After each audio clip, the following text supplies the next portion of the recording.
that it did in fact create jobs.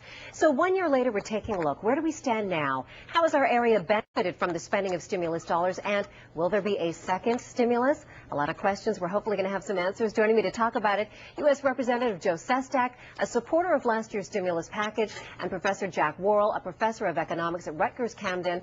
Now, we did invite Senator Arlen Specter to join us, but he was not able to make it. Gentlemen, thank you for coming in. Thank you.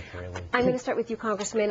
You did say right off the bat that you thought the stimulus should have even been more than $800 million. I think you said $1 trillion. Looking back now, do you still agree that it should have been more money? Without a question. The stimulus bill, which should have been called the slow the hemorrhaging of jobs bill, because we had been torpedoed and the ship was sinking, actually did work. A year ago, we were losing 850,000 jobs a month, this month, a year ago. Well, last month, 12 months later, we only lost 20,000, still intense.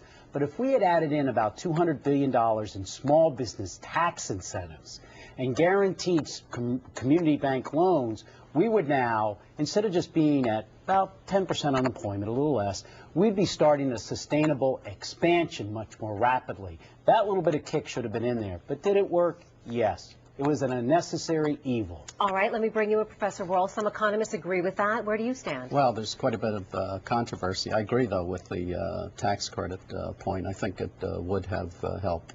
I think the stimulus should have been targeted more to job creation, and I think the new bill attempts to do that. I have no doubt, though, that it helped. I suspect the unemployment rate would have been 0.8% higher if we hadn't had stimulus. Jobs are such a big deal. In fact, here at Fox 29, we had a jobs fair, and more than 6,200, almost 6,300 people, I believe, showed up for that. Obviously, Americans really want to know about jobs, and a lot of people are thinking, hey, the stimulus money didn't really bring a lot of jobs. A lot of Americans are still out of work.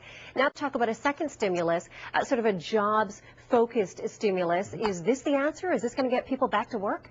Without a question, we have to do two things. One is, for example, if we were to give, according to the Economic Institute, a 15% tax credit for every payroll new addee to a job for a small business, we would actually create over 2.5 years 5 million jobs. And we've got to soak up 11 million, 8 million lost, and so many more people who have now graduated. So that's where we need to focus. Small businesses, which normally create 80% of all jobs. And so that's what the key for the next step is. Now, there is criticism out there of Democratic Party plans that favor so-called tax and spend methods. Why not extend tax cuts and make a more business-friendly climate? Well, I think we should. For example, small businesses should be able to have what we did in the economic stimulus bill is write off their losses back to the profitable years to get a tax cut back. But remember this, we wanted to not place more taxes upon people, but we have to remember that we've got a national debt. 53%, we've got about 53% of our national debt owned by a foreign country. So what we have to begin doing is begin to have, and go back to what happened in 2001, when they threw out the window, pay as you go. And in our last 15 seconds, I want to give you a chance, Professor Worrell, to have some final thoughts here. Well, the deficit is a major issue, and we are going to pay for some of these jobs with lower growth in the future. Be that as it may, there are 500,000 people unemployed in Pennsylvania and 250,000 in Philly, and taking action now is required. All right, gentlemen, thank you very much. And as we head over to Thomas, I do want to read this statement.